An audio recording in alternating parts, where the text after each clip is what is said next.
We're back continuing this great conversation with Mayor Bob Foster. Bob, let's look at the present challenges facing the city. There's some dissension at the port, and there have been some cost overruns with the bridge that they're building and the headquarters. Give us your take on what's happening at the port.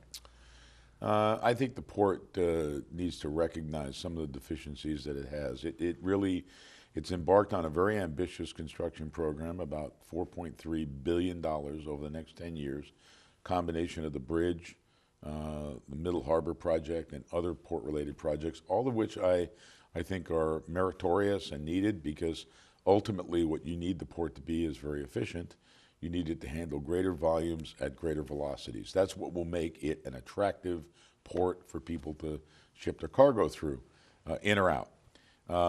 I do think that it's pretty clear that in terms of fiscal discipline and in terms of construction discipline, they need some help.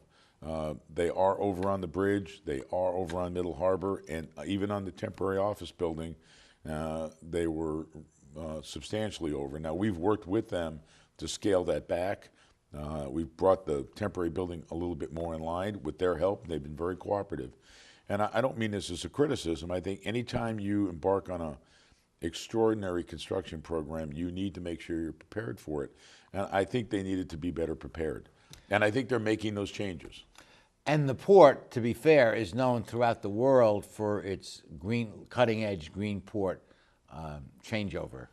I think both the ports of Long Beach and LA are known for that. They did that project together. I was very involved in that when I first became mayor, and it has achieved great results. The pollution levels at the port are down over 75%, and yet volumes in cargo have stayed either at the same or higher. And Long Beach, LA port is a cutting edge as far as green port philosophy throughout the world. Yes, it is. Yeah. And other ports are going to have to follow suit. Yeah. Let's talk about the new Civic Center. This was much in the news recently. You seem to suggest that it would be a good idea to have a new Civic Center to replace the old one, the current one, and maybe a port building next beside it.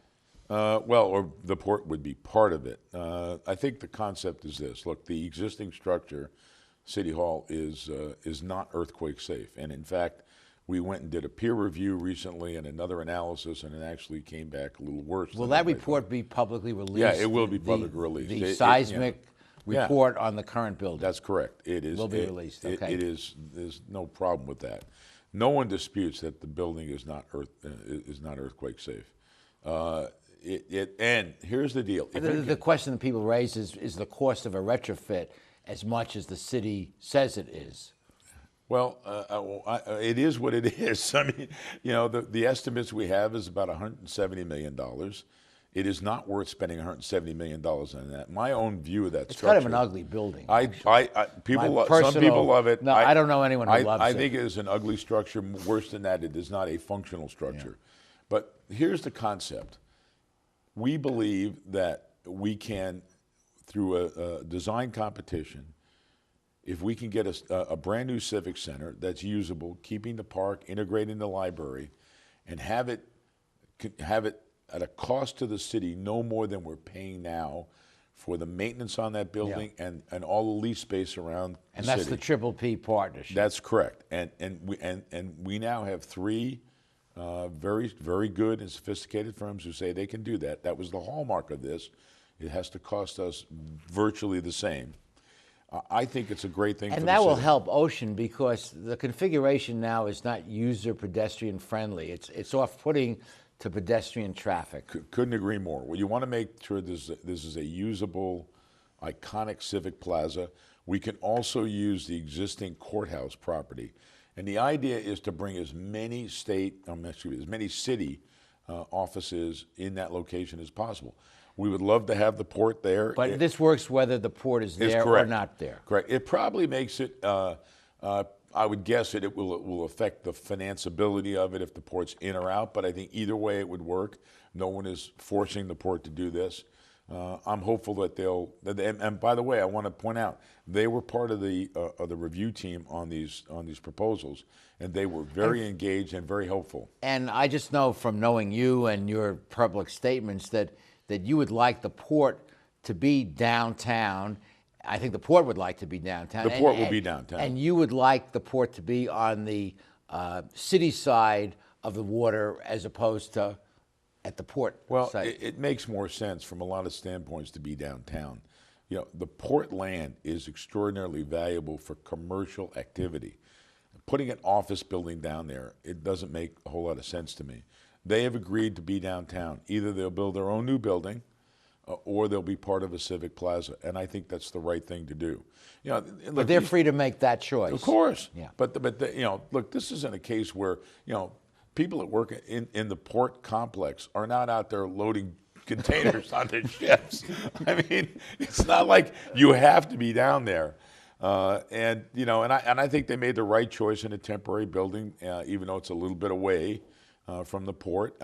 They have made a commitment to be downtown, and either they'll have their own building or they'll be part of the civic club. Senator Ted Lieu, who was on our show last week, pointed out in a different context that the port is a great economic generator of jobs, and although we do have competition with other ports, we don't have to worry about Kansas having a port, or, you know, it has to be right here. And at least right now you have to be on the water or close to it. So those jobs cannot be offshore because you need the workers right here. Okay, we'll be continuing this great conversation. First, we have to pause for these messages.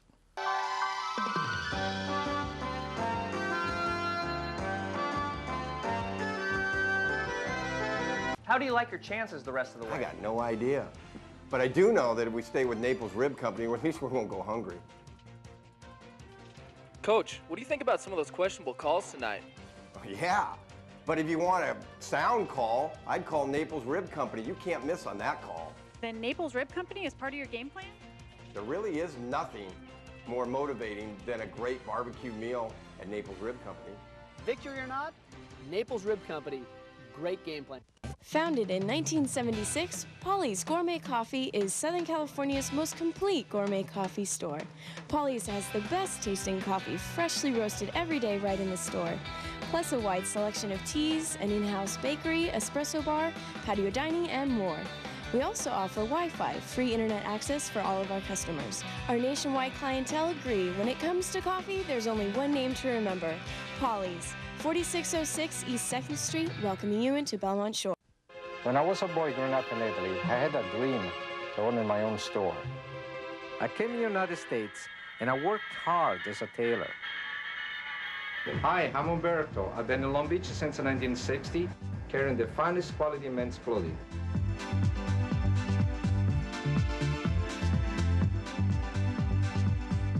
It was a long way away, but styles are just around the corner. Umberto, 2141 Bellflower, Long Beach. Who needs this modern world? I can live just fine out here without the road rage and boy bands. Of course, I might miss my Charter HD with football on ESPN and Walking Dead on AMC. ESPN and AMC. And, well, Shark Week on Discovery HD. But that's all. AMC, ESPN, Discovery, TBS, and Comedy Central HD. But that's it. Except for HBO HD. Charter now has over 100 HD channels and more brilliant HD shows on demand.